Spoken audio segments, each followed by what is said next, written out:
Assalamu alaikum and good morning, dear students. I hope you all are fine. Welcome to your science class, and I'm your science teacher, Mr. Azamud. Students, open your books, page number 103. Write down date and day like this. Date is 16 December 2020. C.W is for classwork, and day is Wednesday. We were discussing about light and shadows, and as I told you, and as all you know, that we cannot see anything without light. We cannot read a book in a dark room.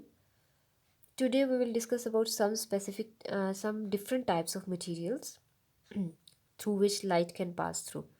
ठीक है, हम लोगों ने ये देखा था कि तमाम जो मटेरियल्स होते हैं, like I give you an example, कि जब आप बॉल को वॉल पे हिट करते हैं, दीवार पे हिट करते हैं बॉल को, तो बॉल उस दीवार से टकरा कर वापस आती है। सिमिलरली लाइट जब किसी भी हार्ड सरफेस पे पड़ती है तो लाइट भी टकरा कर लाइट की रेज वापस को पलटती है। लेकिन हर दफ़ा ऐसा नहीं होता। कुछ चीज़ें, कुछ मटेरियल्स ऐसे होते हैं कि जिनमें से light straight away pass out हो जाती है, और कुछ मटेरियल्स ऐसे होते हैं जिनमें से लाइट पास ऑन नहीं हो सकती। तो आज हम यही डिस्कस करेंगे। Today our topic of discussion is transparent materials. Let's start reading. Light passes through some materials. Light कुछ मटेरियल्स में से गुजर जाती है। Light can pass through clear glass and clean water. For example, साफ़ ग्लास यानी कि जो बिल्कुल क्लियर ग्लास होता है, और क्लीन वाटर साफ़ पानी, उसमें से लाइट गुजर सकती है। जैसे कि आप ये देखिए, एक्वेरियम ग्लास का बना हुआ है, शीशे का बना हुआ है। इस एक्वेरियम के अंदर डिफरेंट टाइप की फ़िश और आपको जो भी इसमें चीज़ें हैं, clearly you can see them.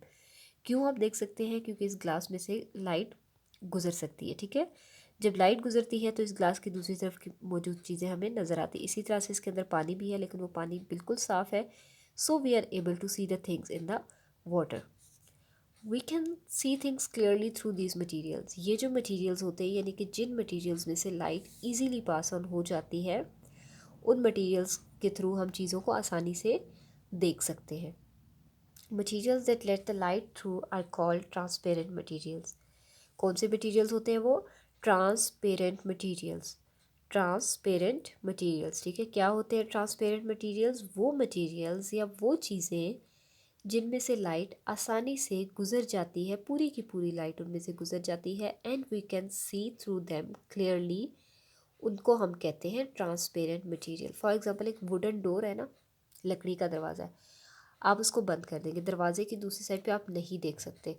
चाहे दूसरी साइड पे आपने कितनी ही ज़्यादा लाइट क्यों ना रखी हो, लाइट का सोर्स क्यों ना रखा हो, दरवाजे की दूसरी साइड पर वो लाइट आपको नज़र नहीं आएगी, क्योंकि वुड में से लाइट पास नहीं हो सकती। वो दरवाजे की उस साइड पर ही रुक जाती है, दूसरी साइड पर आप उसको नहीं देख सकते। ठीक है, यानी आप एक कमरे का दरवाज़ा बंद कर देंगे तो कमरे की लाइट बाहर नहीं आएगी, उस दरवाजे में से तो बिल्कुल भी नहीं आएगी। ठीक है, किसी और तरफ से आ रही है तो एक अलग बात है।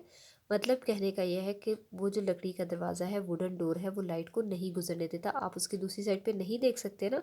इसी तरह एक दीवार है, आप एक दीवार की भी दूसरी साइड पे नहीं देख सकते। तो वो मटेरियल, एक ग्लास है, अगर ग्लास विंडो है, शीशे की खिड़की है, तो आप उससे आसानी से दूसरी तरफ देख सकते हैं। क्यों? क्योंकि लाइट उसमें से गुजर सकती है। तो वो मटेरियल्स या वो चीज़ें through which light can pass easily are known as transparent materials.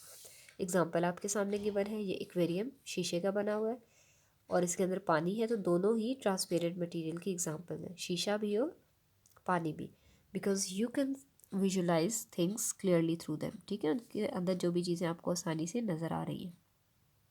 फिर हमारे पास है जी shadows. What are shadows? This is a shadow. How does it form?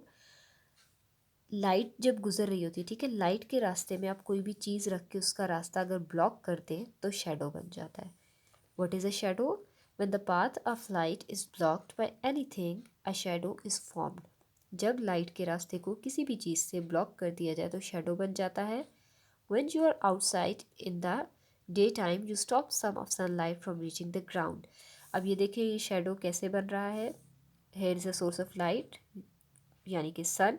यहाँ पर सन है और सनलाइट जो है वो ग्राउंड पे पहुँची है, ठीक है, लेकिन दरमियान में ये बॉय आपको नज़र आ रहा है जिसने उसका कुछ हिस्सा सनलाइट का ब्लॉक कर दिया। तो उस ब्लॉकेज की वजह से क्या हुआ, उसका शेडो बन गया ज़मीन पर। ठीक है, यानी कि उसने ग्राउंड पे सनलाइट को आने से रोक दिया, कितने हिस्से को, जितने हिस्से पर वो मौजूद है। सिमिलरली ये देखिए, गर्ल है, ठीक है, इसने सनलाइट को ब्लॉक किया और उसका शेडो बन गया। Your body stops the path of sunlight and makes a shadow.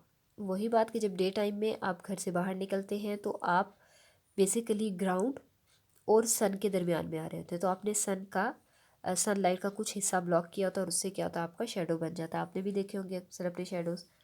तो that was all about today students. Shadows को ही हम इंशाल्लाह फर्दर कंटिन्यू करेंगे नेक्स्ट लेक्चर में। अल्लाह हाफिज़, थैंक यू सो मच।